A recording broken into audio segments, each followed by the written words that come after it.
Hi everybody, this is Tanishka और आज हम लोग पढ़ने वाले हैं cell the unit of life की एनसीईआरटी। तो या let's get started. Cell the unit of life. When you look around you see both living and non living things. बोला कि जब आप इधर भीतर देखते हो आपके, तो आपको दो चीज़ें दिखती है, एक होती है नॉन लिविंग, एक होती है living. You must have wondered and ask yourself what is it that makes an organism living. आप कभी ना कभी आपको वंडर हुआ होगा, थिंक किया होगा आपने कि ऐसी क्या चीज़ है जो कि एक चीज़ को लिविंग बनाती है। और what is that an inanimate thing does not have which a living thing has. और ऐसी क्या चीज़ है जो कि एक नॉन लिविंग थिंग के पास नहीं है पर एक लिविंग थिंग के पास है। The answer to this is the presence of the basic unit of life, the cell, in all living organisms. इसका आंसर ये है कि सारे ही लिविंग ऑर्गेनिजम्स के अंदर एक basic unit of life present होती है जिसको हम लोग बोलते हैं cell. All organisms are composed of cells. सारे के सारे लिविंग ऑर्गेनिज्म सेल्स से कंपोज्ड होते हैं। Some are composed of a single cell and are called unicellular organism, while others like us composed of many cells are called multicellular organism. बोला कि कुछ organisms जो होते हैं वो सिर्फ सिंगल सेल्स से ही कंपोज्ड होते हैं, मतलब उनके पास सिर्फ सिंगल सेल होंगी। इनको हम लोग बोलते हैं यूनिसेलुलर ऑर्गेनिजम्स। यूनी का मतलब होता है एक, और मल्टीसेलुलर ऑर्गेनिजम्स ऐसे ऑर्गेनिजम्स होते हैं जिनके पास बहुत सारी सेल्स होती है। उस बहुत सारे सेल्स से वो टिश्यूज़ भी बना सकते हैं, ऑर्गन्स भी बना सकते हैं, ऑर्गन सिस्टम्स भी बना सकते हैं। ठीक है, एग्जाम्पल ह्यूमन बीइंग, एग्जाम्पल सारे के सारे जो प्लांट्स है, एग्जाम्पल फंजाई। ठीक है, उसके बाद में what is cell. So cell की अगर मैं बात करूँ तो unicellular organisms are capable of. Unicellular organism दो चीज़ों के केपेबल होते हैं। सबसे पहला होता है इंडिपेंडेंट एग्जिस्टेंस एंड दूसरा होता है performing the essential function of life. वो एक सिंगल सेल होके भी सिंगल सेल के अंदर सारे इसेंशियल फंक्शन को परफॉर्म कर सकते हैं। ठीक है, दैट इज़ द रीज़न वो इंडिपेंडेंट एग्जिस्ट करते हैं, क्योंकि उनकी सिर्फ एक ही सेल सारे इसेंशियल फंक्शंस ऑफ लाइफ को परफॉर्म कर सकती है। Anything less than a complete structure of a cell does not ensure independent living. कोई भी ऐसी चीज़, ठीक है, जो कि लेस है कंप्लीट स्ट्रक्चर ऑफ सेल, मतलब एक सेल है, फॉर एग्जांपल सेल के अंदर सेल मेम्ब्रेन है, तो cell membrane is not a complete structure of cell, वो एक कंपोनेंट है सेल की, तो वो एक इंडिपेंडेंट लिविंग, उसको हम लोग इंडिपेंडेंट लिविंग नहीं बोल सकते। ठीक है, कि जो सेल मेम्ब्रेन है वो इंडिपेंडेंट लिविंग है, उसको हम लोग नहीं बोल सकते वैसा। अगर एक कंप्लीट सेल है तो उसको हम लोग इंश्योर कर सकते हैं इंडिपेंडेंट लिविंग।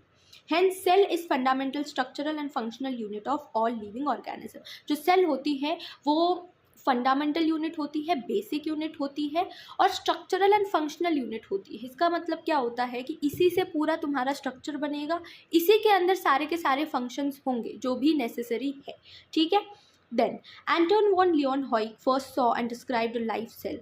बोला कि जो लाइफ सेल, पहली जो लाइफ सेल, उससे पहले जो पहली डेड सेल थी ना, उसको डिस्कवर किया था रॉबर्ट हुक ने 1665 के अंदर। फिर एंटोन वॉन लियोनहॉइक ने पहले लाइफ सेल को डिस्कवर किया। किसको डिस्कवर किया? लाइफ सेल को। फिर Robert Brown later discovered the nucleus. Robert Brown नामक महापुरुष ने न्यूक्लियस को डिस्कवर किया। ये एक पार्ट होता है सेल का। The invention of the microscope and its improvement leading to the electronic microscope revealed all the structural details of the cell. तो बेसिकली माइक्रोस्कोप का इन्वेंशन के वजह से और फिर माइक्रोस्कोप के इन्वेंशन के बाद उनके अंदर इम्प्रूवमेंट होने की वजह से हमारे पास इलेक्ट्रॉनिक माइक्रोस्कोप्स आए और उसके वजह से हमको डिटेल में सेल को जानने की हमको अपॉर्चुनिटी मिली बिकॉज ऑफ इलेक्ट्रॉनिक माइक्रोस्कोप। और इलेक्ट्रॉनिक माइक्रोस्कोप तुम्हारे 1950s के अंदर आए थे और इसके वजह से हम लोग सेल मेम्ब्रेन को भी देख सकते थे और राइबोसोम्स को भी देख सकते हैं। These are also part of cell. उसके बाद में आती है सेल थ्योरी। तो सेल थ्योरी जो है एक थ्योरी है, इसके अंदर थोड़ी सी हिस्ट्री देखेंगे। इन 1838 मैथियस लाइडन जर्मन बॉटनिस्ट। बोला कि 1838 के अंदर एक जर्मन बॉटनिस्ट थे जिसका नाम था Matheus लाइडन। examined a large number of plants and observed that all plants are composed of different kinds of cells which form the tissues of the plant. बोला इन्होंने बेसिकली सारे, क्योंकि बॉटनिस्ट थे तो ये प्लांट के ऊपर ये स्टडी करते थे, तो इन्होंने बहुत सारे डिफरेंट टाइप ऑफ प्लांट को, लार्ज नंबर ऑफ प्लांट्स को इन्होंने ऑब्जर्व किया और इन्होंने बोला कि जो प्लांट्स होते हैं ना वो डिफरेंट काइंड्स ऑफ सेल्स से बने होते हैं, कंपोज्ड होते हैं, और वही different type of cells tissues बनाती है प्लांट के. तो दे सेड कि all plants are composed of different kinds of cells which form the tissues of cell. ठीक है. At about the same time Theodor, एक मिनट, बोला कि at about the same time Theodor Schwann 1839, a British zoologist, studied different types of animal cells and reported that cells had a thin outer layer which is today known as plasma membrane. ठीक है. 1839 के अंदर एक British zoologist थे जिसका नाम था Theodore श्वान. इन्होंने different types of animal cells के ऊपर स्टडी की थी और इन्होंने ये रिपोर्ट किया था कि जो सेल्स होती है ना उसके ऊपर एक आउटर लेयर होती है जो कि थिन होती है, एक थिन आउटर लेयर होती है जो कि आज हम लोग जिसको बोलते हैं प्लाज्मा मेम्ब्रेन या फिर सेल मेम्ब्रेन. उस टाइम पे उन्होंने इसको नेमिंग नहीं की थी, बट इन्होंने ये बोला था कि जो थिन आउटर लेयर है वो सेल्स के ऊपर एक थिन आउटर लेयर होती है जो कि आज हम लोग बोलते हैं जिसको plasma membrane. He also concluded based on his studies on plant tissues that the presence of cell wall is a unique character of the plant cells. इन्होंने बोला, इन्होंने ये कंक्लूड किया कि ये बेसिकली इन्होंने प्लांट के ऊपर भी स्टडी की थी. उनके ऊपर स्टडी करने के बाद, उनके सेल्स के ऊपर स्टडी करने के बाद इन्होंने ये बोला कि सेल ऑफ प्लांट के सेल के पास एक यूनिक फीचर होता है, दैट इज सेल वॉल. तो ये एक ऐसी लेयर होती है that is about the layer of that is about the plasma membrane. Plasma membrane के अबाउ भी एक लेयर होती है जिसको हम लोग सेल वॉल बोलते हैं. इन्होंने बोला कि ये सिर्फ प्लांट के पास प्रेजेंट होता है, एक यूनिक फीचर होता है प्लांट. बेसिकली प्लांट के पास ही नहीं प्रेजेंट होता, ये फंजाई के पास भी प्रेजेंट होगा जो सेल वॉल है, ये बैक्टीरिया के पास भी प्रेजेंट होता है. ठीक है. Then on the basis of this, Schwann proposed the hypothesis that the bodies of animals and plants are composed of cells and product of the cells. Schwann ने एक hypothesis को propose किया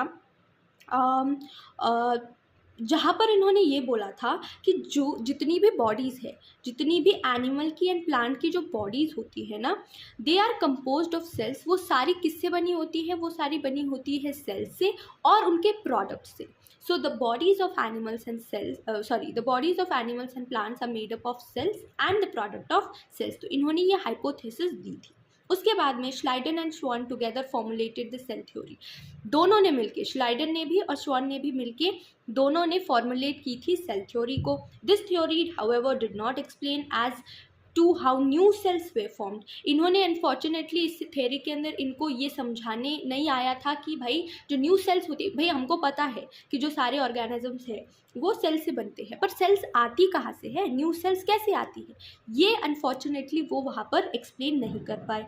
Rudolf Virchow 1855 first explain that cells divided and new cells are formed from pre existing cells, ओमनी सेलुला ई सेलुला. तो फिर 1855 के अंदर एक महापुरुष आए, रुडोल्फ वर्चाउ, जिन्होंने ये बताया कि जो सेल होती है वो डिवाइड करती है और वो डिवाइड करने के बाद न्यू सेल्स फॉर्म होती है. ठीक है, न्यू सेल्स फॉर्म हो जाती है. सेल्स, पहली जो सेल है वो डिवाइड करके न्यू सेल्स बनाती हैं. ठीक है, तो ये उन्होंने बोला. ओमनिस सेलुला ई सेलुला ये टर्म उन्होंने दी थी. इसका मतलब यही होता है कि जो सेल होती है ना, जो न्यू सेल होती है ना, वो प्री एग्जिस्टिंग सेल से आती है. किससे आती है? प्री एग्जिस्टिंग सेल से ये आती है. He modified the hypothesis of Schleiden and Schwann to give the cell theory of final shape. इन्होंने क्या किया? 18, क्योंकि उनको ये नहीं हुआ था कि उन्होंने एक्सप्लेन नहीं किया था सेल कैसी ओरिजिन होती है, ओरिजिनेट होती है, फिर इन्होंने उस सेल थ्योरी को मॉडिफाई किया था. किसने? रुडोल्फ वर्चाउ ने, सेइंग कि भाई जो न्यू सेल्स होती है वो प्री एग्जिस्टिंग सेल से आती है, और उन्होंने उस सेल थ्योरी को फाइनल शेप दिया था. Cell theory as understood today is, ठीक है, इनके 2 पॉइंट्स बोले गए हैं. All living organisms are composed of cells and products of the cell, जो कि हम लोगों ने देखा कि सारे के सारे जो लिविंग ऑर्गेनिजम्स होते हैं वो सेल्स से बनते हैं एंड उनके प्रोडक्ट से बनते हैं. All cells arise from pre existing cells, सारी की सारी जो सेल्स होती है वो प्री एग्जिस्टिंग सेल्स से अराइव करती है, प्री एग्जिस्टिंग सेल्स से बनती है. फिर हम लोग आते हैं एन ओवरव्यू ऑफ सेल के ऊपर, ठीक है। चलो, यू हैव अर्लियर, अच्छा ओवरव्यू ऑफ सेल के अंदर मैं ना तुमको एक ये बताऊंगी, एक ड्रॉ करके बताऊंगी बेसिकली, तो वो भी मैं बताऊंगी। An overview of cell, you have earlier observed cells in an onion peel and or human cheek cells under the microscope, ठीक है। तो यहाँ पर बोला गया है कि पहले क्लासेस में या फिर पहले आप लोगों ने ऑब्जर्व किया होगा अनियन पील के सेल्स को या फिर ह्यूमन के चीक के सेल्स को आपने माइक्रोस्कोप के अंदर आपने ऑब्जर्व किया होगा अर्लियर क्लास के अंदर, ठीक है। अच्छा, ऐसी सेल्स जो कि एग्जामिन करने के लिए आप लेते हो, अनियन पील की सेल हो गई या फिर ह्यूमन चीक की सेल हो गई, उनको टाइप सेल्स बोलते हैं। तो उनको हम लोग बोलेंगे टाइप सेल्स, ठीक है। चलो, let us recollect their structure, उनका स्ट्रक्चर देखते हैं। The onion cell which is a typical plant cell, तो अनियन सेल एक टिपिकल प्लांट सेल है, ठीक है। अनियन सेल एक टिपिकल प्लांट सेल है, has a distinct cell wall as its outer boundary and just within it is the cell membrane. बोला कि जो अनियन सेल है, जो कि एक टिपिकल प्लांट सेल है, इसके पास एक डिस्टिंक्ट आउटर कवरिंग होती है जिसको हम लोग बोलते हैं सेल वॉल, ठीक है। और उसके just within cell membrane पाई जाती है। तो बेसिकली यहाँ पर अगर मैं बोलूँ कि ये फॉर एग्जांपल ये एक प्लाज्मा मेम्ब्रेन, ये प्लाज्मा मेम्ब्रेन है, तो इसके ऊपर ही हमारी सेल वॉल होगी, ठीक है। तो ये बेसिकली उनका कहना है। देन कहा थी मैं typical cell membrane, cells of the human cheek have an outer membrane as delimiting structure of the cell. तो बोला कि जो ह्यूमन सेल्स है, प्लांट सेल के अंदर तो भी सेल वॉल है, बट ह्यूमन सेल के अंदर सेल वॉल नहीं होती है। ह्यूमन सेल के अंदर सिर्फ और सिर्फ आउटर मेम्ब्रेन होती है, दैट इज़ प्लाज्मा मेम्ब्रेन, और वही एक डीलिमिटिंग स्ट्रक्चर होती है सेल की, मतलब वो लिमिट कर देती कि उतनी ही है भाई सेल, अभी उसके बाद में नहीं है। Inside each cell is a dense membrane bound structure called nucleus. सारे ही सेल के अंदर जो होता है वो एक, सारे सेल के अंदर बेसिकली एक डेंस मेम्ब्रेन बाउंड स्ट्रक्चर होता है जिसको हम लोग बोलते हैं न्यूक्लियस, ठीक है। तो न्यूक्लियस एक डेंस स्ट्रक्चर होता है जो कि मेम्ब्रेन से बाउंड होता है। This nucleus contains chromosome which in turn contains the genetic material. इस पर्टिकुलर न्यूक्लियस के अंदर क्रोमोसोम्स रहते हैं जिसके पास बेसिकली तुम्हारा जेनेटिक मटेरियल प्रेजेंट होगा, दैट इज डीएनए, ठीक है। Cells that have membrane bound nuclei are called eukaryotic, whereas cells that lack a membrane bound nucleus are prokaryotic। देखो, दो टाइप की सेल्स होती है on the basis of membrane present on nucleus और not. तो मतलब न्यूक्लियस होता है, अगर कोई सेल के अंदर जो न्यूक्लियस है वो मेम्ब्रेन बाउंड नहीं है, मतलब उसके ऊपर मेम्ब्रेन अगर नहीं है, तो उसको हम लोग बोलते हैं, उस सेल को बोलते हैं प्रोकार्योटिक सेल, ठीक है। सेल को बोलते हैं प्रोकार्योटिक सेल। और ऐसी सेल जिसके न्यूक्लियस के अंदर जिसके न्यूक्लियस के ऊपर मेम्ब्रेन है, मेम्ब्रेन प्रेजेंट है, उसको हम लोग बोलते हैं यूकारियोटिक सेल, ठीक है। तो यूकारियोटिक सेल दो टाइप की सेल्स होती है। In both prokaryotic and eukaryotic cells a semi fluid matrix called cytoplasm occupies the volume of the cell. बोला कि जो दो भी टाइप की जो सेल्स होती है ना, प्रोकारियोटिक एंड यूकारियोटिक, दोनों के अंदर एक सेमी फ्लूइड, ठीक है, एक सेमी फ्लूइड मैट्रिक्स होता है, मैट्रिक्स होता है जो कि सेमी फ्लूइड है, मतलब ना ज़्यादा पतला है ना ज़्यादा गाढ़ा है, सेमी फ्लूइड मैट्रिक्स है जिसको हम लोग साइटोप्लाज्म बोलते हैं। और ये जो साइटोप्लाज्म होता है ना, वो सेल का वॉल्यूम को ऑक्यूपाई करता है। The cytoplasm is the main Arena of cellular activities in both the plant and animal cells. बोला कि जो साइटोप्लाज्म होता है वो मेन अरेना है जहाँ पर सारी की सारी सेल्यूलर एक्टिविटीज़ होती है, दोनों के अंदर, प्लांट के अंदर भी और एनिमल के अंदर भी। Various chemical reaction occur in it to keep the cell in the living state. तो साइटोप्लाज्म के अंदर ना साइटोप्लाज्म के अंदर वेरियस केमिकल रिएक्शंस होती रहती है, सो दैट वो दिलासा दे पाए सेल को कि भाई तू लिविंग है। जिस सेल के पास साइटोप्लाज्म नहीं होता है ना, जिस सेल के पास साइटोप्लाज्म नहीं होता है वो सेल लिविंग नहीं होती, वो सेल हो जाती है डेड, ठीक है। तो यहाँ पर यही बोला है कि जो सेल के अंदर, साइटोप्लाज्म के अंदर बहुत सारी केमिकल रिएक्शन होती रहती है, so that to keep the cell in living state, तो लिविंग स्टेट में रखने के लिए सेल को। फिर beside the nucleus the eukaryotic, अच्छा मैं थोड़ा सा ऊपर ले लेती हूँ, ठीक है.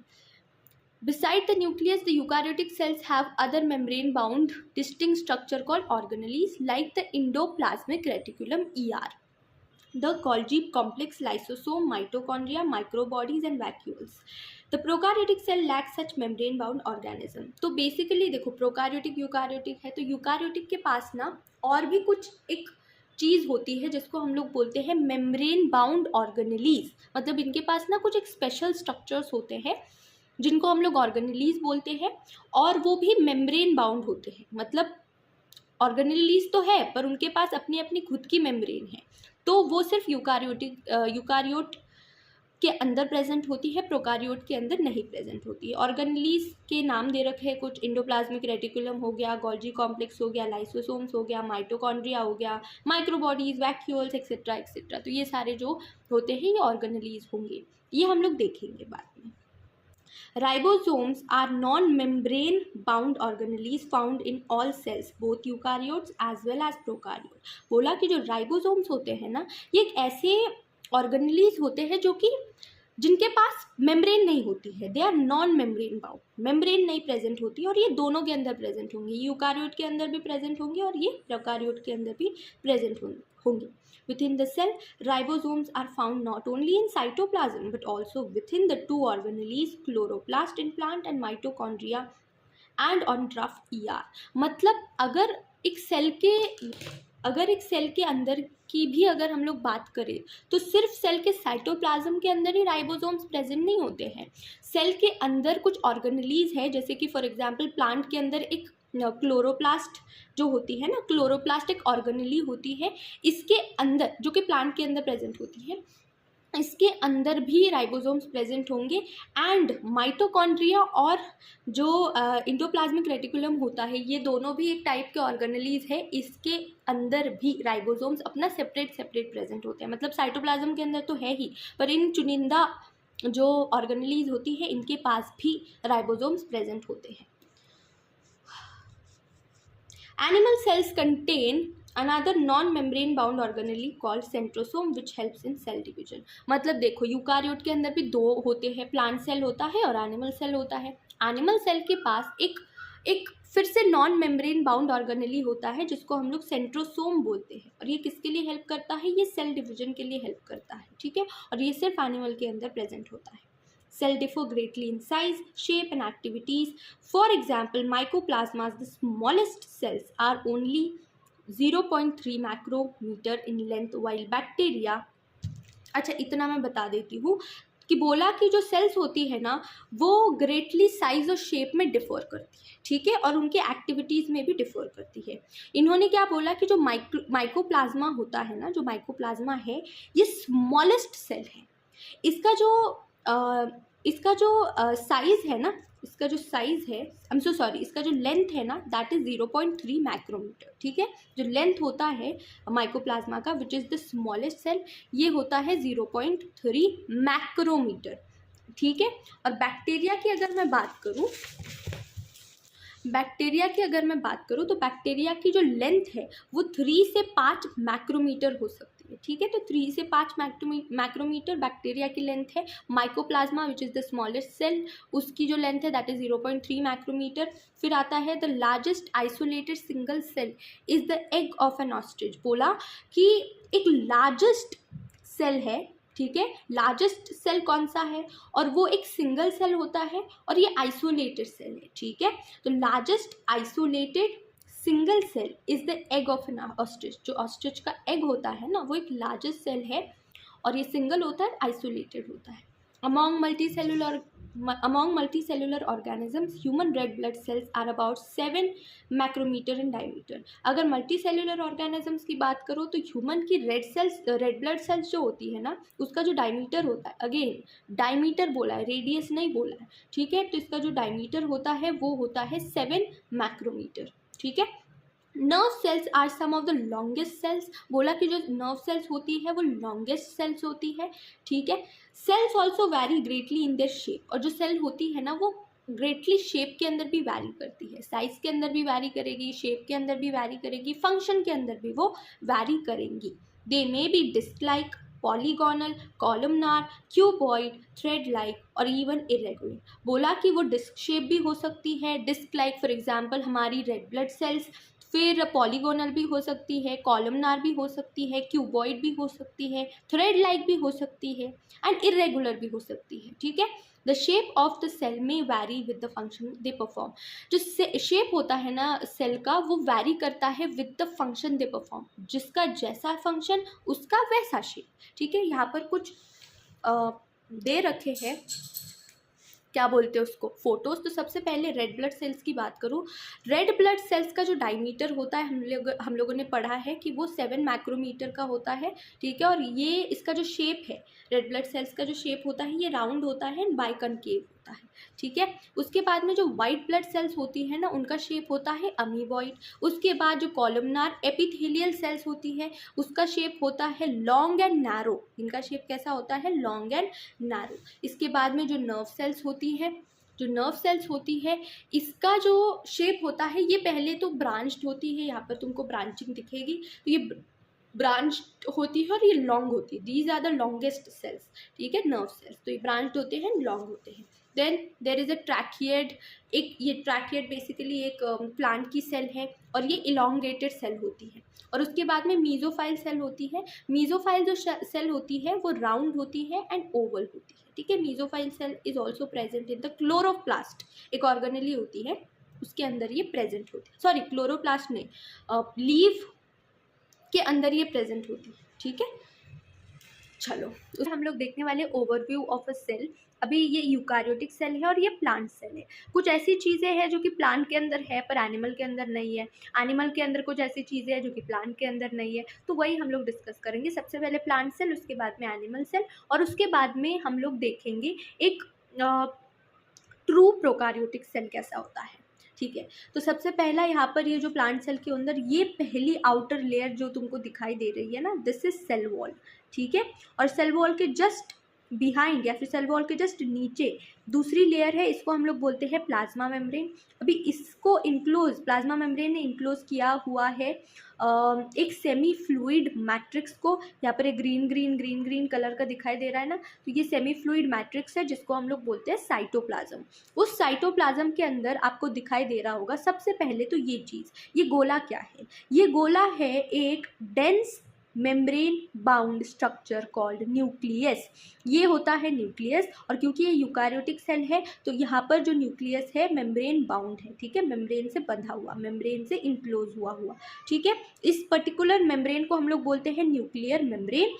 इसके अंदर न्यूक्लियस का पूरा जो मटेरियल है वो है, न्यूक्लियस के अंदर बेसिकली क्रोमोसोम्स होता है और क्रोमोसोम्स के अंदर जेनेटिक मटेरियल होता है, that is basically DNA. Genetic material एक तो आरएनए हो सकता है, डीएनए हो सकता है, पर यहाँ पर डीएनए होता है, सारे यहाँ पर डीएनए ही होता है। ठीक है, उसके बाद में यहाँ पर दिखाई दे रहे होंगे तुमको ऑर्गेनेलीज। ऑर्गेनेलीज ऐसे स्ट्रक्चर्स होते हैं जो कि फिर से मेम्ब्रेन बाउंड होते हैं और अलग अलग ऑर्गेनेली को अलग अलग फंक्शंस होते हैं। एग्जाम्पल, सबसे पहले ये जो तुमको ऑर्गेनेली दिखाई दे रहा है, दिस ऑर्गेनेली, दिस पर्टिकुलर, इसको हम लोग बोलते हैं माइटोकॉन्ड्रिया। ठीक है, ये माइटोकॉन्ड्रिया है।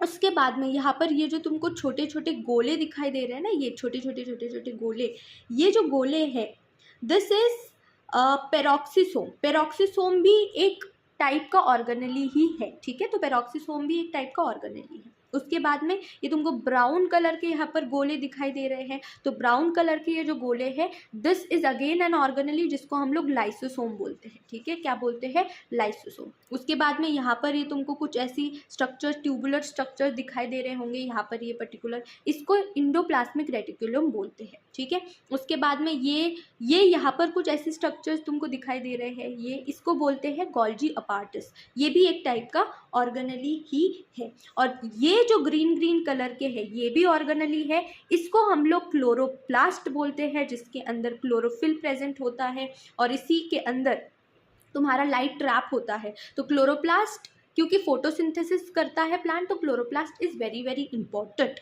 अभी ये क्लोरोप्लास्ट एनिमल सेल के अंदर प्रेजेंट नहीं होता है, ठीक है। राइबोसोम्स यहाँ पर प्रेजेंट होते हैं, और यहाँ पर देखो प्लांट सेल के अंदर सेल वॉल और क्लोरोप्लास्ट प्रेजेंट होता है, जो कि प्लांट एनिमल सेल के अंदर प्रेजेंट नहीं होता है। बाकी सब कुछ सेम है। एक और डिफरेंस है ये वैक्यूल, ये जो तुमको दिख रहा है ना, ये भी एक ऑर्गेनली है बड़ा सा, ये एक वैक्यूल होता है। वैक्यूल के अंदर जो भी सामान जो प्लांट के ज़रूरत का नहीं होता है ना, वो स्टोर्ड होता है। तो प्लांट का जो वैक्यूल होता है ना, वो बहुत ज़्यादा बड़ा होता है, and that is the reason, बड़ा होने की वजह से वो सेंटर में आ जाता है, ठीक है। तो ये एक डिफरेंस हो जाता है। उसके बाद में आ जाएगी प्लांट एनिमल सेल। तो ये एनिमल सेल है टिपिकल, और इसके अंदर सेम वही चीज़ है, पर इसके अंदर तुमको ऊपर में सेल वॉल नहीं दिखाई देगी। ये जो तुमको दिखाई दे रहा है, दिस इज सेल मेम्ब्रेन या फिर प्लाज्मा मेम्ब्रेन। इसके अंदर सेम साइटोप्लाज्म वही होगा। ये यहाँ पर ये न्यूक्लियस है, इसको न्यूक्लियर मेम्ब्रेन ने बाइंड किया है। ये यहाँ पर इंडोप्लाज्मिक रेटिकुलम है, ये माइटोकॉन्ड्रिया है, ये लाइसोसोम है। फिर ये कुछ राइबोसोम्स यहाँ पर दिखाई दे रहे हैं, यहाँ पर छोटे छोटे छोटे छोटे राइबोसोम्स दिखाई दे रहे होंगे, तो ये राइबोसोम्स है। फिर यहाँ पर ये गोल्जी बॉडी दिखाई दे रही होगी, और यहाँ पर ये तुमको जो दिखाई दे रहे हैं, दीज आर सेंट्रियोल। ये ऐसे ऑर्गेनलीज होते हैं, ये मेम्ब्रेन बाउंड नहीं होते हैं, these are membrane less organelles, जो कि सिर्फ एनिमल्स में प्रेजेंट होते हैं, प्लांट के अंदर ये प्रेजेंट नहीं होते, ठीक है। और ये मेम्ब्रेन लेस ऑर्गेनलीज होते हैं, ठीक है। अगेन इसके अंदर अगर तुम लोग देखोगे तो इसके अंदर कुछ कोई ये नहीं है, क्या बोलते हैं उसको, कोई क्लोरोप्लास्ट यहाँ पर प्रेजेंट नहीं है, ठीक है। यहाँ पर कहीं पर कहीं पर तो भी वैक्यूल नज़र आएगा, जो कि यहाँ पर दे ही नहीं रखा है। वैक्यूल तो यहाँ पर दे ही नहीं रखा है, पर ऐसा नहीं होता है, वैक्यूल प्रेजेंट होता है, बट वैक्यूल इसके अंदर ना छोटा होता है, बड़ा नहीं होता है, छोटा होता है, ठीक है। दैट इज़ द रीज़न यहाँ पर न्यूक्लियस तुमको सेंटर में दिखाई दे रहा होगा, और यहाँ पर वैक्यूल सेंटर में दिखाई दे रहा होगा, क्योंकि वैक्यूल इसके अंदर बड़ा होता है, इसके अंदर छोटा होता है, बाकी कुछ भी नहीं। इसके बाद में प्रोकार्योटिक सेल्स की बात करते हैं। तो prokaryotic cells are represented by bacteria, blue green algae, mycoplasma and PPLO, pleuropneumonia like organism. ये माइकोप्लाज्मास ही होती है, ठीक है। तो जो प्रोकार्योटिक सेल्स है, इसके कुछ एग्जाम्पल्स दे रखे हैं। फॉर एग्जाम्पल बैक्टीरिया होती है, ब्लू ग्रीन algae है, माइकोप्लाज्मा है, PPLO है, ठीक है। That is pleuropneumonia like organism, pleuropneumonia like organism. They are generally smaller and multiply more rapidly than the eukaryotic cells. बोला कि ये जो प्रोकार्योटिक सेल्स होती है ना, ये बहुत स्मॉल होती है, और ये रैपिडली डिवाइड करती है। कैसा डिवाइड करती है? रैपिडली डिवाइड करती है यूकार्योटिक सेल्स से। They may vary greatly in shape and size. Again वो बहुत ज़्यादा वैरी करती है शेप एंड साइज के अंदर। The 4 basic shapes of bacteria are bacillus, rod like. तो देखो बोला क्या है कि जो 4 बेसिक शेप होती है ना बैक्टीरिया की, वो दे रखा है। सबसे पहला शेप है बैसिलस, फिर आता है which is rod like structure होता है। कॉकस जो कि स्पेरिकल होता है, विब्रियो जो कि कॉमा शेप होता है, और स्पाइरलम जो कि स्पाइरल होता है, ठीक है। इसके मैं इमेज बता दूंगी, इसके भी इमेज बता दूंगी। प्रीवियसली जितना भी ओवरव्यू हम लोगों ने सेल का लिया है, उसका भी पूरा ओवरव्यू हम लोग एक डायग्राम के थ्रू देखेंगे। तो बैक्टीरिया के 4 बेसिक शेप्स होते हैं। सबसे पहला मैं कॉकस देखूंगी, तो एक कॉकस शेप स्पेरिकल होता है, कुछ इस टाइप का बैक्टीरिया दिखेगा। वाइब्रियो जो बैक्टीरिया होता है वो कॉमा शेप्ड होता है, वो कुछ इस टाइप का दिखेगा। बैसिलस रॉड शेप्ड होता है, जो कुछ इस टाइप का दिखेगा। स्पाइरेला स्पाइरल शेप का होता है, जो कि कुछ इस टाइप का दिखेगा। The organization of prokaryotic cell is fundamentally similar even though prokaryote exhibit a wide variety of shapes and function। बोला कि जो ऑर्गेनाइजेशन होता है ना प्रोकार्योटिक सेल का, बेसिकली उसके अंदर जो भी होती है सामग्री, जो भी सामग्री होती है वो सेम ही होती है, ठीक है। फंडामेंटली सिमिलर होता है, जो ऑर्गेनाइजेशन होता है फंडामेंटली सिमिलर होता है सारे ही प्रोकार्योट्स के अंदर, दो वो बहुत ज़्यादा वाइड वैरायटी के शेप्स और फंक्शन परफॉर्म करते हैं। Then also the organisation is similar. Okay तो यहाँ पर अगर मैं बात करूँ तो ये जो है यहाँ पर दिखाई दे रहा है एक टिपिकल यूकारियोटिक सेल है, इसका डायग्राम दे रखा है। जो यूकारियोटिक सेल होता है ना, इसकी जो साइज़ है दैट इज़ 10 to 20 मैक्रोमीटर। यहाँ पर मैंने लेंथ की बात नहीं करी हूँ, मैं साइज़ की बात कर रही हूँ। जो साइज़ होता है वो होता है 10 to 20 मैक्रोमीटर, ठीक है। टिपिकल यूकारियोटिक सेल का जो साइज़ होता है दैट इज़ 10 to 20 मैक्रोमीटर। यहाँ पर अगर ये सेल की बात करूँ तो यहाँ पर तुमको सबसे पहले तो दिखाई दे रहा होगा एक सेल मेम्ब्रेन। ये जो है पूरी जो आउटर कवरिंग है इसकी, this is basically a cell membrane. इसके अंदर ये जो तुमको स्ट्रक्चर दिखाई दे रहा है ना, इस स्ट्रक्चर को हम लोग न्यूक्लियस बोलते हैं। और ये जो न्यूक्लियस होता है that is bound with a nuclear membrane. एक मेम्ब्रेन होती है जो कि न्यूक्लियस को बाउंड करती है, उस मेम्ब्रेन को हम लोग बोलते हैं न्यूक्लियर मेम्ब्रेन, ठीक है। उसके बाद में इसके अंदर एक सेमी फ्लूइड मैट्रिक्स होता है जिसको हम लोग बोलते हैं साइटोप्लाज्म। उसी के अंदर बहुत सारी जो ऑर्गेनेलीज होती है, ऑर्गेनेलीज जैसे कि ये है माइटोकॉन्ड्रिया है, फिर उसके बाद में इंडोप्लाज्मिक रेटिकुलम यहाँ पर दिखाई दे रहा होगा। ये जो गोल्जी कॉम्प्लेक्स है ये है गोल्जी कॉम्प्लेक्स, ये लाइसोसोम दिखाई दे रहा होगा। तो ये पूरा एक सेल होता है यूकारियोटिक सेल, और डिटेल में देखेंगे हम लोग। फिर ये टिपिकल जो बैक्टीरिया ये दिखाई दे रहा है, बैक्टीरिया को जो यहाँ पर साइज बेसिकली वहाँ पर लेंथ दे रखा था, यहाँ पर जो साइज है दैट इज़ 1 to 2 मैक्रोमीटर। उसके बाद में जो PPLO है दैट इज़ अबाउट 0.1 मैक्रोमीटर, ठीक है। जो PPLO होता है उसका ये बेसिकली PPLO का यहाँ पर साइज दे रखा है, लेंथ नहीं दे रखा, ठीक है। तो साइज है 0.1 मैक्रोमीटर। उसके बाद में वायरसेस जो होते हैं वो उसकी जो साइज़ होती है दैट इज़ 0.02 to 0.2 मैक्रोमीटर। फिर अगर ये सबसे ज़्यादा छोटे हैं तो इनको क्यों नहीं बोला सबसे स्मॉलेस्ट सेल? इसका ये रीज़न है क्योंकि ये जो होती है ना, ये सेल नहीं होती है, ये कंप्लीट सेल नहीं होती है। दीज आर हम लोग बोल सकते हैं ये नॉन लिविंग ही होते हैं, ठीक है। इनको लिविंग नहीं बोला जाता, नॉन लिविंग ही बोला जाता है, ठीक है। चलो अभी prokaryotes have a cell wall surrounding the cell membrane except in mycoplasma. जो प्रोकारियोट्स होते हैं इनके पास एक सेल वॉल होती है, जैसे मैंने बोला बैक्टीरिया जो होता है एक प्रोकारियोट है और उनके पास भी एक सेल वॉल होती है और उसके अंदर एक सेल मेम्ब्रेन होती है। तो अगर ये एक बैक्टीरिया है तो इसके ऊपर एक सेल वॉल होगी, ठीक है। इन माइकोप्लाज्म एक्सेप्ट इन माइकोप्लाज्म, तो यहाँ पर हमको ये समझ में आ रहा है कि सारे के सारे प्रोकारियोट्स के अंदर सेल वॉल होती है एक्सेप्ट माइकोप्लाज्म। माइकोप्लाज्म के अंदर सेल वॉल एब्सेंट होती है। The fluid matrix filling the cell is cytoplasm. Again जो फ्लूइड मैट्रिक्स होता है वो साइटोप्लाज्म होता है। There is no well defined nucleus. बोला कि भाई एक वेल डिफाइंड न्यूक्लियस नहीं है, एक मेम्ब्रेन बाउंड न्यूक्लियस नहीं है। The genetic material is basically naked. तो मतलब जेनेटिक मटेरियल खुला है, नेकेड है, ठीक है, दिखाई दे रहा है क्योंकि it is not bound with the help of membrane, not enveloped by a nuclear membrane. In addition to the genomic DNA, the single chromosome और circular DNA, देखो बोला क्या, एक जीनोमिक DNA का क्या मतलब है कि भाई एक न्यूक्लियस है तो उस न्यूक्लियस जो है उसके अंदर जो क्रोमोसोम्स होते हैं या फिर उस न्यूक्लियस के अंदर जो DNA जेनेटिक मटेरियल होता है उसको हम लोग जेनोमिक DNA बोलते हैं। तो जेनोमिक DNA एक तो वहाँ पर सिंगल क्रोमोसोम होगा जेनोमिक DNA के नाम पे, या फिर सर्कुलर DNA होता है। तो जो बैक्टीरिया या फिर जो प्रोकारियोट होता है ना उसके अंदर जो DNA होता है वो सर्कुलर होता है। Many bacteria have small circular DNA outside the genomic DNA। बोला कि न्यूक्लियस के अंदर के DNA के बावजूद भी बहुत सारे ऐसी बैक्टीरियाज होती है जिनके पास एक्स्ट्रा एक सर्कुलर DNA होता है, एक्स्ट्रा सर्कुलर DNA होता है उसी साइटोप्लाज्म के अंदर, एक्स्ट्रा सर्कुलर DNA होता है उसी साइटोप्लाज्म के अंदर, जिसको हम लोग बोलते हैं the smaller DNA are called plasmids, जिसको हम लोग क्या बोलते हैं प्लाज्मिड। तो प्लाज्मिड ऐसा DNA होता है जो कि जेनोमिक DNA नहीं है, ये एक एक्स्ट्रा DNA है साइटोप्लाज्म के अंदर पड़ा हुआ और ये सर्कुलर होता है, ठीक है, स्मॉल होता है और सर्कुलर होता है। The plasmid DNA confers certain unique phenotypic characters to such bacteria. देखो बोला क्या कि जो बैक्टीरिया, जिस भी बैक्टीरिया के अंदर प्लाज्मिड्स होंगे उसके अंदर कुछ ना कुछ phenotypic, extra phenotypic characters confer होते हैं बैक्टीरिया के अंदर। One such character is resistant to antibiotics.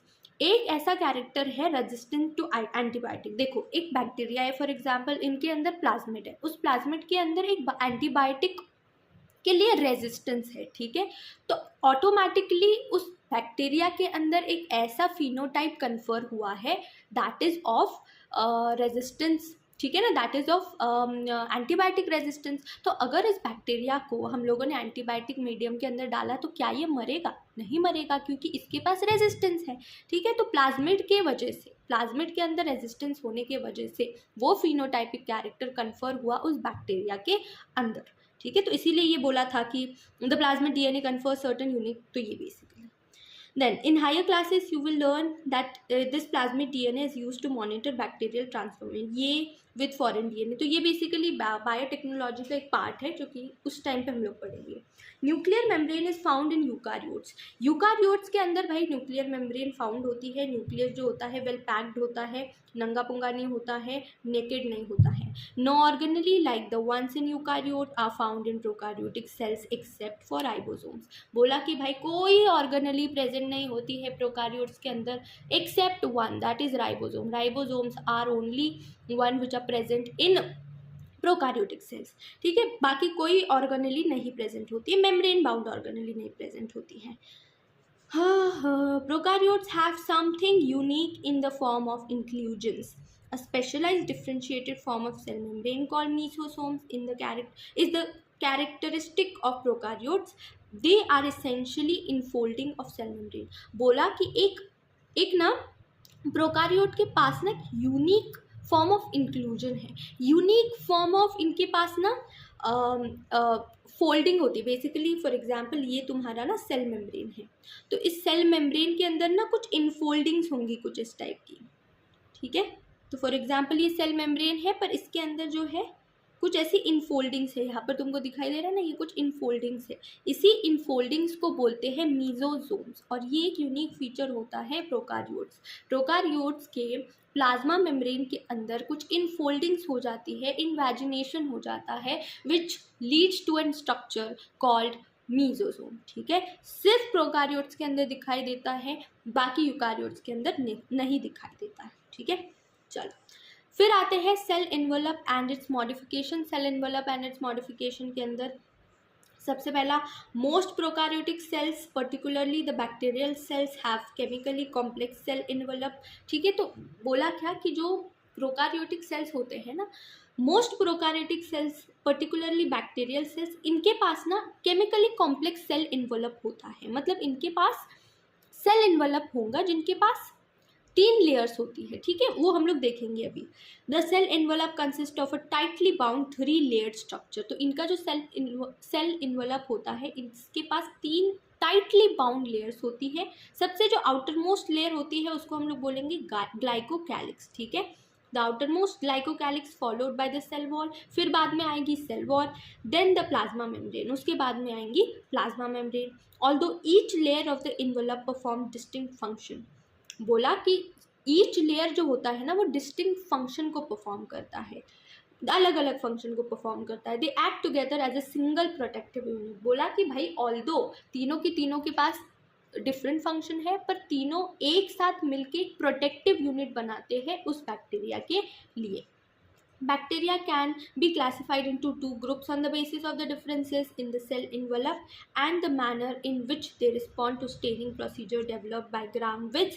Those that take up the Gram stain are Gram positive and others that do not are called Gram negative. तो देखो bacteria 2 basis के ऊपर divide होता है। सबसे पहला जो बेसिस होता है वो होता है तुम्हारा on the basis of differences in the cell envelope. जो एनवेलप होता है उनके अंदर डिफरेंस की वजह से bacterias are divided into certain types. और दूसरा जो क्लासिफिकेशन होता है ना वो होता है on the basis of staining procedures.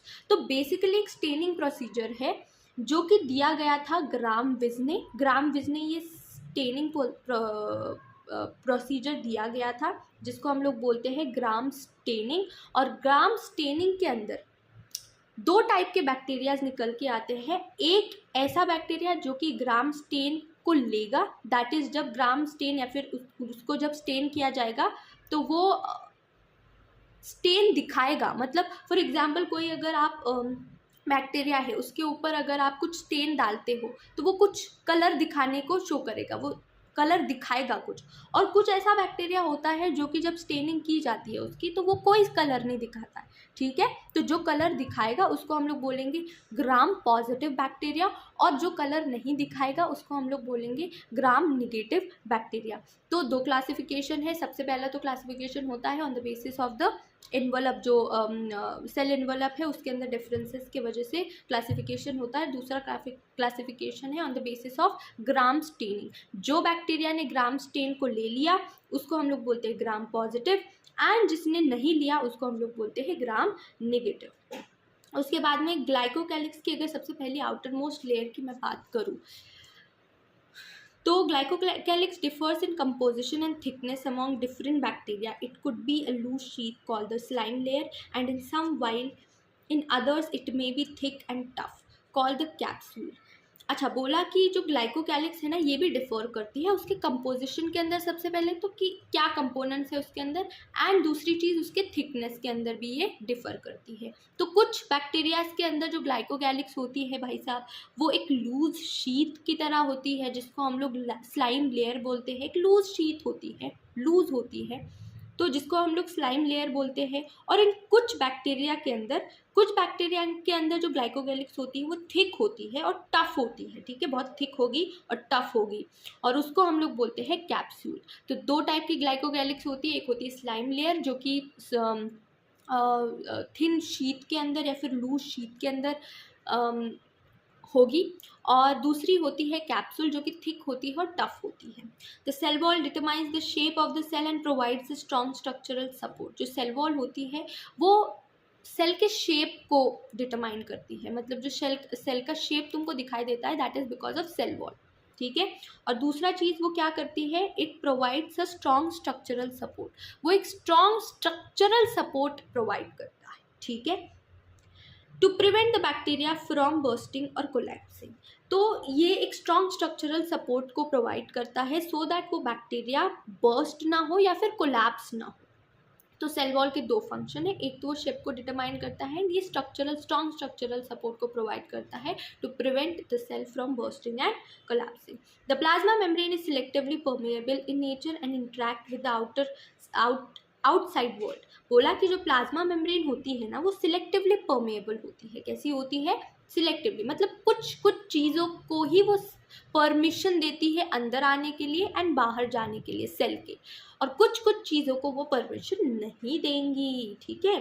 And interact with the others outside world, basically ये ऐसी होती है जो कि इंटरैक्ट करती है आउटसाइड वर्ल्ड से। This membrane is similar structurally to that of eukaryote. बोला कि भाई यूकारियोट और प्रोकारियोट के अंदर जो सेल मेम्ब्रेन होता है ना उनका जो कंपोजिशन होता है, उनकी जो भी है थिकनेस, जो भी जितनी भी है वो सेम होता है, सब कुछ सेम होता है, ठीक है, सेल मेम्ब्रेन के अंदर, दोनों प्रोकारियोट यूकारियोटिक के अंदर। A special membranous structure is the mesosome। बोला कि भाई एक स्पेशल membranous structure होता है जिसको हम लोग mesosome बोलते हैं, which is formed the extension of plasma membrane into the cell। तो सेल के अंदर की साइड में, ऐसा नहीं कि सेल के बाहर की साइड में, ऐसा सेल के अंदर की साइड में, ठीक है। लाइक फॉर एग्जांपल ये सेल है तो सेल की अंदर की साइड में होगा, सेल की बाहर के साइड में ये यहाँ पर कैसा है, सेल के बाहर के साइड है, सेल के अंदर की साइड में इन्वेजिनेशन होता है कुछ इस टाइप का, ठीक है। बेसिकली इनफोल्डिंग्स होती हैं, एक्सटेंशंस होते हैं इनटू द सेल, किसके, प्लाज्मा मेम्ब्रेन के, उसी से बनते हैं तुम्हारे mesosomes. These extensions are in the form of vesicles. तो ये एक वेसिकल्स के फॉर्म में भी हो सकते हैं, ये ट्यूब्यूल्स के फॉर्म में भी हो सकते हैं, और ये लैमेला के फॉर्म में भी हो सकते हैं, ठीक है। They help in cell wall. बोला कि इनका जो फंक्शन होता है ये बहुत इंपॉर्टेंट फंक्शन है, ठीक है। They help in the cell wall formation, DNA replication and distribution of daughter cells. उन्होंने ये बोला कि इनका काम क्या होता है, तो ये सेल वॉल जो होती है ना, सेल वॉल के फॉर्मेशन में भी हेल्प करते हैं, डीएनए रेप्लिकेशन के लिए भी है ये हेल्प करते हैं, और डॉटर सेल्स के डिस्ट्रीब्यूशन में भी ये हेल्प करते हैं, ठीक है। दे also help in respiration, respiration में भी ये हेल्प करते हैं। सिक्रीशन प्रोसेसेस जो होती है उनके अंदर भी हेल्प करते हैं। और ये क्या करते हैं ना, प्लाज्मा मेम्ब्रेन का सरफेस एरिया को इंक्रीज करते हैं। ऑफ कोर्स अगर आप इनफोल्डिंग्स करोगे तो सरफेस एरिया इंक्रीज ही होगा। They also help in to increase the surface area of the plasma membrane and enzymatic content, जो इंजाइमेटिक कंटेंट होता है वो भी इंक्रीज हो जाता है और प्लाज्मा मेम्ब्रेन का जो सरफेस एरिया होता है वो भी इंक्रीज हो जाता है इनकी वजह से। किनकी वजह से? मेसोसोम की वजह से। In some prokaryotes like cyanobacteria, there are other membranous extensions into the cytoplasm called chromatophores which contains pigment. तो बोला कि एक टाइप ऑफ बैक्टीरिया है जिसको हम लोग बोलते हैं साइनोबैक्टीरिया, इसको ब्लू ग्रीन एल्गे भी बोला जाता है। तो दोनों भी एक ही होते हैं, दोनों एक ही है बेसिकली। इसके अंदर एक फिर से एक टाइप का एक्सटेंशन होता है, इनफोल्डिंग होती है, जो कि जिसको हम लोग बोलते हैं क्रोमेटोफोर्स। और क्रोमेटोफोर्स, क्रोमा कलर, तो क्रोमेटोफोर्स के अंदर क्या होती है? पिगमेंट्स होती है, ठीक है। क्रोमेटोफोर्स के अंदर पिगमेंट्स होंगे। बैक्टीरियल सेल्स में भी मोटाइल और non motile. Again bacterial cells एक तो मोटाइल भी हो सकती है, चलने फिरने की उसमें क्षमता भी हो सकती है, और वो नॉन मोटाइल भी हो सकती है। बोला कि भाई नहीं चल सकती वो। If motile they have thin filamentous extensions from the cell wall called flagella. अगर वो मोटाइल है, अगर वो मूवमेंट कर सकती है, तो उन्होंने बोला कि वो मूवमेंट कैसे पॉसिबल है। That movement is possible due to a thin filamentous extension. बोला कि थिन एक्सटेंशन होता है, जो बैक्टीरिया होता है ना, बैक्टीरिया की सेल वॉल से एक थिन फिलामेंटस एक्सटेंशन होता है जिसको हम लोग बोलते हैं flagella. Thin filamentous extension which is known as flagella. Bacteria show a range in number of arrangement of flagella, ठीक है। बोला कि भाई जो बैक्टीरिया होती है उसके अंदर आपको भांति भांति के मतलब बोला कि बहुत सारे टाइप्स के बैक्टीरिया तुमको मिलेंगे जिसके अंदर जो फ्लैजिला होता है उनके नंबर भी डिफरेंट होते हैं। मतलब किसी के अंदर एक ही फ्लैजिला होगा, किसी के अंदर 2 हो सकते हैं, किसी के अंदर 3 हो सकते हैं, या फिर उनकी अरेंजमेंट भी डिफरेंट होती है। तो उनकी एक तो अरेंजमेंट डिफरेंट हो सकती है, एक तो उनके नंबर डिफरेंट हो सकते हैं, ठीक है। Bacterial flagellum is composed of 3 parts, filament, hook and basal body. बोला कि जो बैक्टीरिया का फ्लैजिला होता है ना वो 3 पार्ट्स से कंपोज होता है। सबसे पहला जो पार्ट होता है वो फिलामेंट है, दूसरा जो पार्ट है वो हुक है, और तीसरा जो पार्ट है वो बेसल बॉडी है, ठीक है। तो filament, hook and basal body. The filament is the longest portion and extends from the cell surface to outside. बोला कि जो फिलामेंट होता है वो एक लॉन्गेस्ट पोर्शन होता है और वो सेल के सरफेस से एक्सटेंड होता है टू द आउटसाइड। सेल के सरफेस से एक्सटेंड होकर आउटसाइड तक वो एक्सटेंड होता है, that is filament. Besides flagella, pili and fimbriae are also surface structures of the bacteria but do not play a role in motility. बोला कि other than flagella, इनके पास बैक्टीरिया के पास पाइलाई भी होते हैं, फिम्ब्रिए भी होते हैं। ये दोनों भी एक सरफेस स्ट्रक्चर्स ही होते हैं जो सरफेस के ऊपर प्रेजेंट होते हैं बैक्टीरिया के, जैसे फ्लैजिला प्रेजेंट होता है, बट इनका कोई रोल नहीं होता है मोटिलिटी के अंदर, मतलब ये चलने फिरने के काम नहीं आते हैं, ठीक है। Pili are elongated tubular structure made of special protein. बोला कि जो पाइलाई होते हैं ना ये एक इलोंगेटेड ट्यूबुलर स्ट्रक्चर होता है, ठीक है। इलोंगेटेड ट्यूबुलर स्ट्रक्चर होता है मेड ऑफ स्पेशल प्रोटीन। जो स्पेशल प्रोटीन होती है उसका नाम है पाइलिन। तो ये पाइलिन प्रोटीन से बना होता है, ठीक है। It is made up of pilin protein. The fimbriae are small bristle like fibres sprouting out of the cell. बोला कि जो फिम्ब्रिए होते हैं वो स्मॉल ब्रिसल लाइक स्ट्रक्चर्स होते हैं जो कि पॉप आउट होते रहते हैं सेल के ऊपर से। In some bacteria they are known to help attach the bacteria to rock in streams and also to the host tissue. तो बेसिकली इन्होंने बोला क्या कि जो फिम्ब्रिए होते हैं ना दैट हेल्प्स इन अटैचमेंट, किसी भी चीज़ को अटैच या फिर किसी भी चीज़ को स्टिक होने के लिए ये हेल्प करते हैं जो फिम्ब्रिए होते हैं। लाइक फॉर एग्जांपल बोला कि रॉक स्ट्रीम्स के अंदर, जो स्ट्रीम्स होती है, पानी होती है, तो उसके अंदर जो रॉक्स को चिपकने के लिए ये हेल्प करते हैं, या फिर होस्ट टिश्यू को चिपकने के लिए के ऊपर चिपकने के लिए हेल्प होते हैं। कौन? फिम्ब्रिए, ठीक है। उसके बाद में ribosomes and inclusion bodies. In prokaryote ribosomes are associated with the plasma membrane of the cell. Prokaryote के अंदर जो राइबोसोम्स होते हैं ना, वो प्लाज्मा मेम्ब्रेन, सेल के प्लाज्मा मेम्ब्रेन के साथ एसोसिएटेड होते हैं। They are about 15 nanometre by 20 nanometre. 15 से 20 नैनोमीटर तक उनकी ये होती है, क्या साइज होती है। एंड आर मेड ऑफ 2 सब यूनिट। तो इनकी जो साइज होती है 15 से 20 नैनोमीटर बोला, ठीक है, नैनोमीटर तक हो सकती है राइबोसोम्स की। और इनके पास ना 2 सब यूनिट होते हैं। अभी ये जो राइबोसोम्स की हम लोग बात कर रहे हैं ना, ये प्रोकारियोट के राइबोसोम्स की बात कर रहे हैं। तो प्रोकारियोट के राइबोसोम्स के अंदर 2 सब यूनिट्स होती है। एक सब यूनिट का नाम होता है 50S एंड दूसरे सब यूनिट का नाम होता है 30S, ठीक है, which when present together form 70S। तो बोला कि ये सब यूनिट अलग अलग तो 50S और 30S होती है, पर जब दोनों मिल जाती है तब ये टुगेदरली 70S हो जाती है, ठीक है। 70S prokaryotic ribosomes. Ribosomes are the site of protein synthesis. बोला कि राइबोसोम्स ऐसी साइट होती है जहाँ पर प्रोटीन बनती है, जहाँ पर क्या होता है, जहाँ पर प्रोटीन बनती है।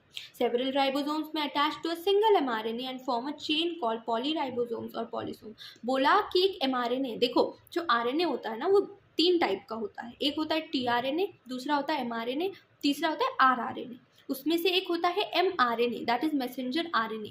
ये बहुत इंपॉर्टेंट है क्योंकि आप फिर मॉलिक्यूलर बेसिस में यही पढ़ते हो कि जो mRNA होता है ना, ये इसका जो सिंगल mRNA होता है, इसके ऊपर बहुत सारे सेवरल राइबोसोम्स, बहुत सारे राइबोसोम्स इसके ऊपर अटैच हो सकते हैं। लाइक फॉर एग्जांपल ये mRNA, सिंगल mRNA, इसके ऊपर बहुत सारे ऐसे राइबोसोम्स अटैच हो सकते हैं। और इस पूरे यूनिट को हम लोग बोलते हैं पॉलीराइबोसोम या फिर पॉलीसोम। इनको क्या बोलते हैं, पॉलीराइबोसोम या फिर polysome. The ribosomes of a polysome translate the mRNA into protein. बोला कि जो राइबोसोम्स होते हैं, कैसे बनती है प्रोटीन, mRNA से तो ही प्रोटीन बनेंगी, ठीक है। और कौन बनाता है प्रोटीन, राइबोसोम्स बनाएंगे। तो राइबोसोम्स क्या करते हैं, एक mRNA के ऊपर चिपक जाते हैं बहुत सारे पॉलीराइबोसोम्स बनाते हैं और फिर प्रोटीन बनाते हैं। mRNA को, सिंगल mRNA को प्रोटीन के अंदर ट्रांसलेट। Inclusion bodies. अब inclusion bodies reserve material in prokaryote cells are stored in the cytoplasm in the form of inclusion bodies. तो बोला कि जो प्रोकारियोट के अंदर कुछ ऐसे रिजर्व मटेरियल्स होते हैं, वो साइटोप्लाज्म के अंदर स्टोर किए जाते हैं in forms of inclusion bodies. These are not bound by any membrane system and life free in the cytoplasm. बोला कि भाई ये किसी मेम्ब्रेन सिस्टम से, किसी मेम्ब्रेन से बाउंड नहीं होते हैं, ये साइटोप्लाज्म में ऐसे ही लाई करते हैं। Example, phosphate granules, cyanophycine granules, glycogen granules, gas vacuoles are found in blue, green and purple and green photosynthetic bacteria। बोला कि इसका जो एग्जाम्पल कुछ कुछ दे रखे हैं। तो सबसे पहला जो एग्जाम्पल है दैट इज फॉस्फेट ग्रैन्यूल, दूसरा एग्जाम्पल है साइनोफाइसिन ग्रैन्यूल, तीसरा एग्जाम्पल है ग्लाइकोजन ग्रैन्यूल्स, ठीक है। उसके बाद में कुछ बैक्टीरिया जैसे कि ग्रीन फोटोसिंथेटिक बैक्टीरिया जो साइनोबैक्टीरिया है बेसिकली, और ब्लू ग्रीन जो कि साइनोबैक्टीरिया है, purple and green photosynthetic bacteria, blue green cyanobacteria और purple and green photosynthetic bacteria. इन सारे बैक्टीरिया के अंदर गैस वैक्यूल्स प्रेजेंट होते हैं। These are also inclusion bodies, ठीक है, these are also inclusion bodies.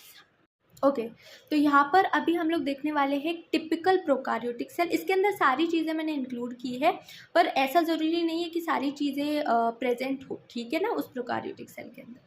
एक एक करके स्टार्ट करते हैं। सबसे पहले तो सेल इन्वलप की बात करेंगे। तो सबसे पहली जो लेयर होती है उसको हम लोग बोलते हैं ग्लाइकोकैलिक्स। ये शेडेड जो लेयर आपको दिख रही है, ये ग्लाइकोकैलिक्स है।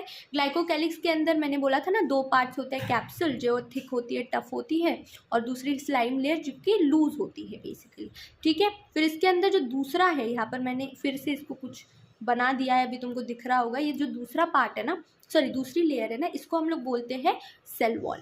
अभी जो सेल वॉल होती है ना, सेल वॉल प्रोकार्योटिक की, तो ये बनी होती है पेप्टाइडोग्लाइकन से, ठीक है। ये किससे बनी होती है, पेप्टाइडोग्लाइकन से बनी होती है।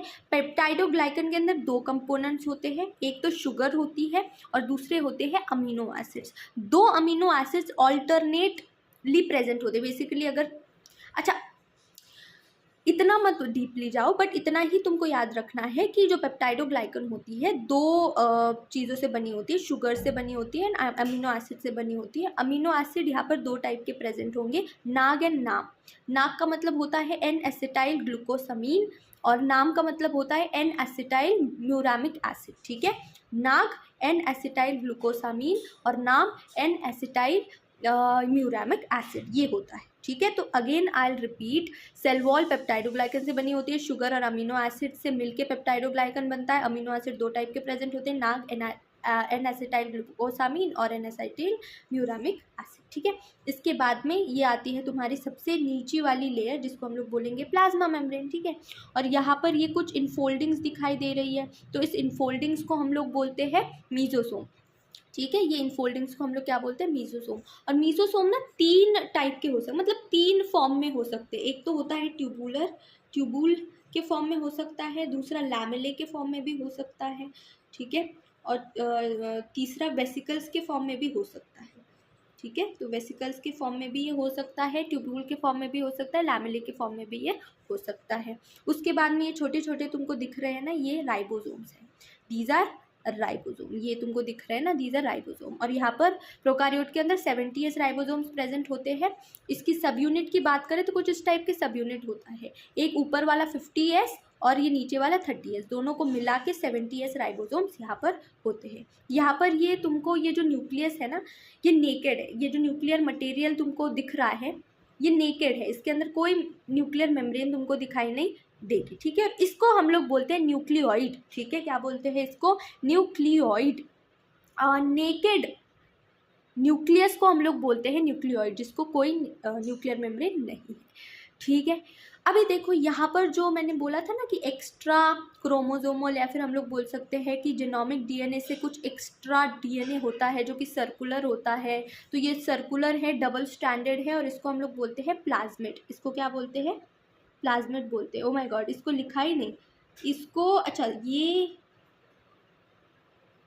क्या लिखा मैंने इसको, अच्छा I am so sorry guys, ये ना ये राइबोसोम नहीं है, ये इधर मैंने राइबोसोम लिखा था, ये 70s के हैं और यहाँ पर ये होता है प्लाज्मिड। ठीक है, ये प्लाज्मिड है, थोड़ा सा इधर उधर हो जाता है, सॉरी। ठीक है, तो ये प्लाज्मिड है। इसके अंदर ये जो तुमको सेमी फ्लूइड लाइक मैट्रिक्स है, ये यहाँ पर जान लो, इसको हम लोग बोलते हैं साइटोप्लाज्म अगेन। और इसके अंदर फिर से यहाँ पर ये जो तुमको दिखाई दे रहा है ना, ये एक क्रोमेटोफोर है, हम लोगों ने देखा था क्रोमेटोफोर, इसके अंदर पिगमेंट्स प्रेजेंट होती हैं। ठीक है, उसके बाद में यहाँ पर अगर तुम लोग देखोगे तो यहाँ पर तुमको पाइलाई नज़र आएगा। ये पाइलाई एक्चुअली ट्यूबुलर होता है ना, तो ये ट्यूबुलर पाइलाई तुमको दिखाई देगा। और उसके बाद में यहाँ पर ये ब्रिसल लाइक स्ट्रक्चर्स होते हैं, है ना, बहुत ही छोटे छोटे थिन ब्रिसल लाइक स्ट्रक्चर, जिसको हम लोग फिम्ब्रिए बोलते हैं। किसके लिए हेल्प करती है, अटैचमेंट में हेल्प करते हैं, रॉक स्ट्रीम्स, रॉक के ऊपर या फिर ह्यूमन होस्ट के, एनिमल होस्ट के ऊपर। ठीक है, उसके बाद में यहाँ पर तुमको दिखेगा ये फ्लैजिला के अंदर 3 कंपोनेंट्स होते हैं। सबसे पहली होती है बेसल बॉडी, ये ना मैंने ऊपर ऐसे बता दिया है। ठीक है, तो ये सबसे पहली होती है बेसल बॉडी, फिर आता है हुक और फिर ये आता है तुम्हारा फिलामेंट मैंने क्या बोला था कि स्ट्रक्चर है जो कि एक्सटेंड होता है फ्रॉम द सेल सरफेस, तो ऐसा एक्सटेंड होता है टूवर्ड्स आउटसाइड। और आई होप मैंने सब कुछ समझा दिया तुमको, अभी इसके अंदर कुछ और रहा नहीं है। ठीक है,